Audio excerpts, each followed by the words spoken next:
The old man just dug a pot of soil casually, then he put it in the river to wash. When it was almost filtered, he leaned in for a closer look. To his surprise, he found 2 grains of gold sand. It seemed there was a gold mine nearby. The old man quickly dug another pot, but this time, there was not a single grain. The old man didn't get discouraged. He just made a mark here. Then he moved to another place and continued digging. This time, he sifted out 4 grains. The old man smiled happily. Based on the previous route, he roughly determined the location of the gold mine. Next, he just needed to follow the route, keep digging forward, and he could find the location of the gold mine. In the days that followed, the old man kept marking the ground. Through his unremitting efforts, the old man had confirmed where the gold mine was. All that remained was to dig down. After another whole day, he dug a deep pit. The old man picked up a gold bean inside. He happily put it into the bag. Seeing the result, the old man was full of energy. Soon he dug up a stone. He smashed it with a hammer. A large area of gold appeared inside. The old man was very excited. He quickly dug away the soil below. A whole piece of gold ore appeared. He grinned and laughed heartily. But an accident happened at this moment. There was a constantly shaking shadow on the ground. The old man subconsciously reached for the hammer. He shook his head in despair.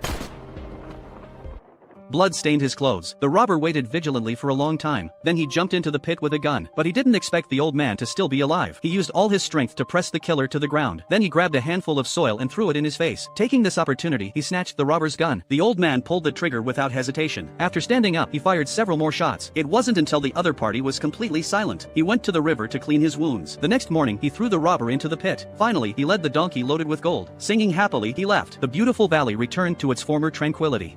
The man pretended to be drinking coffee, but the cup was full of soil. Taking advantage of no one's notice, he poured all the soil into the trash can. Every time they dug out soil before, the prisoners would put it into backpacks, then swagger to the second-floor cell, and transport it to the gap in the roof through the hole. But as time went on, the gap was almost full. They were discussing solutions. When the prison guards launched a surprise inspection, 2 people turned around and ran to the cell. Because there were still companions in the tunnel at that time, they hurried back to the cell to report the news. But the space in the tunnel was too narrow, and the companions really couldn't make it in time. The prison guards outside the room began to wreak havoc, and ordered everyone to go out. Jim found that his companions hadn't come out yet, so he had to stand up to stop the prison guards. He pushed a guard hard, and the prisoners standing behind were not to be outdone either. The scene instantly became a mess. Of course, the prisoners with bare hands were no match for the guards, and they were quickly knocked down. But this also bought enough time for the companions in the tunnel. They blocked the hole with stones, then filled all the gaps with paste, and even moved a table to block it. In order not to arouse the guards' suspicion, they also needed to wipe off the soil on their bodies. At this time, the guards came to their cell. He threw all the items on the ground, and even climbed up to the attic. He was attracted by the poster on the wall. The guard's hand had already touched the ceiling, but at the critical moment, a colleague appeared and called him away. Only then did everyone escape the disaster, but they still received punishment. Everyone took off their clothes and squatted in the sun. Jim, who took the lead in making trouble, was also locked in a dark room. This still couldn't stop them. To speed up the escape, they decided to find more people to join them. This greatly increased the risk of being discovered, so they adopted a shift system. They could dig for at least 8 hours a day. In order not to be noticed by others, every shift change required careful cleaning of the whole body, not even sparing the nail seams.